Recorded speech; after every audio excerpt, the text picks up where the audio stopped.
Alright, well today I'm going to be coloring S-Log 2 footage, and that's what this video is going to be about, is just coloring.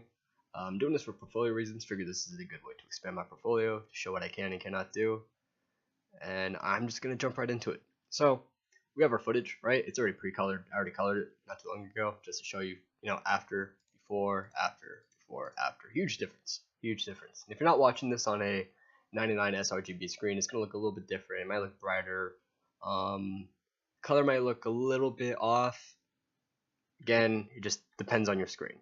So let's just restart, move attributes, okay. And so let's just get started. This is again S-Log 2 on a Sony A7S.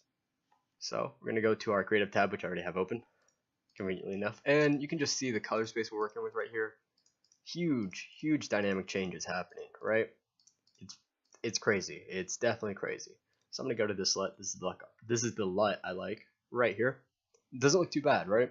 For after, and let's start get coloring. So we're gonna go to exposure since this is over exposed by 2 stops because you have to do that with S-Log 2. Just gonna take it down just a little bit, right? Even that out. Then we're gonna go to our curves. We're gonna make our black points black, and if you don't know how to use the scopes, really easy. 0 is gonna be like your blacks and shadows right down in here. 100 is your highlights and whites. Don't let anything go past those numbers because that is lost information you cannot retrieve back.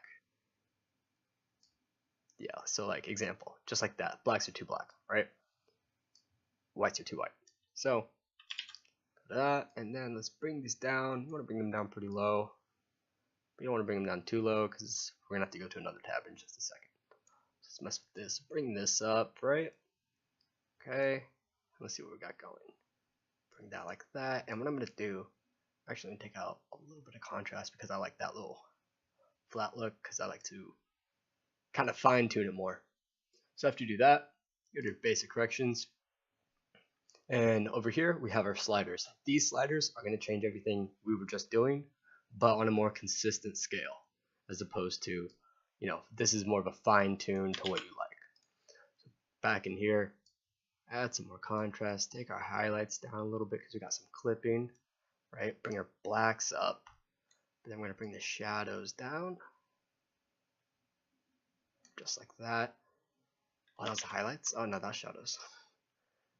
Bring those down, bring the whites up a little bit, and well, too much contrast for me going on. And this is all up to you. It's all subjective. So after that, before, after, let's see what if we take away the basic correction, kind of looks like. Big difference. So after that, we're gonna go down here to our vibrance or creative tab, vibrance. Add a little bit of vibrance, somewhere between 10 and 20. You don't want to overdo it. And then after that, we're gonna take this down to about 90, 97, 95. Not too much. Okay. Then you want to go in, zoom in right here, and you want to look at your skin tones. Skin tones with this are the biggest issue with S-Log 2 footage. And I can see on my other screen right now, it's a really crappy monitor, that the color difference is huge. On my screen, he has way more red and orange and not this green you might be seeing going on. So let's see what happens if I actually take this out real quickly. It's not doing anything. And you can see it on the scopes that it's not really doing anything. No big deal. A little bit.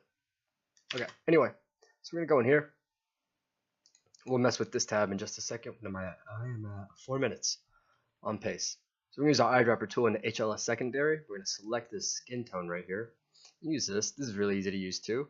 So we want to do, find it when it has, gosh, it is just having some troubles right there. There we go.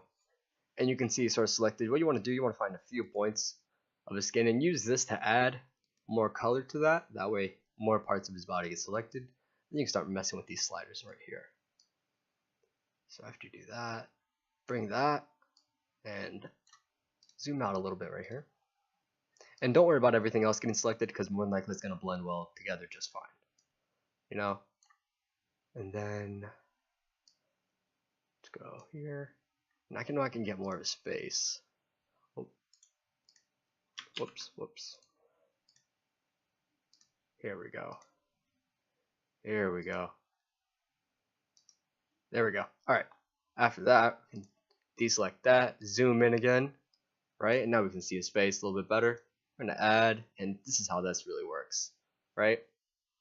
So let's add. Wow, yeah, that's a big difference on the screens. Again, it's gonna look different depending on what kind of screen you have. I'll try to do my best to evenly do this where it doesn't look too gnarly. And it's a little oversaturated right now, but we're gonna fix that. See, I'm rocking. Oh, just over 5 minutes. I'll keep this to 6 minutes. So I bring this up, right? Not too bad. It's just super orange. I'm actually gonna bring that over here. And then we're gonna go back to our curves. Bring those down just a little bit. And it kind of looks like it's pointless, but that doesn't do a good example because I have curves right here. But if we go back out, it looks fine. The footage looks fine. There's more things we could go to right here, but I'm trying to keep this as short as possible, and we're at 6 minutes right now. But that's it. That's a really quick way to color basic S-Log2 footage. Thanks for watching.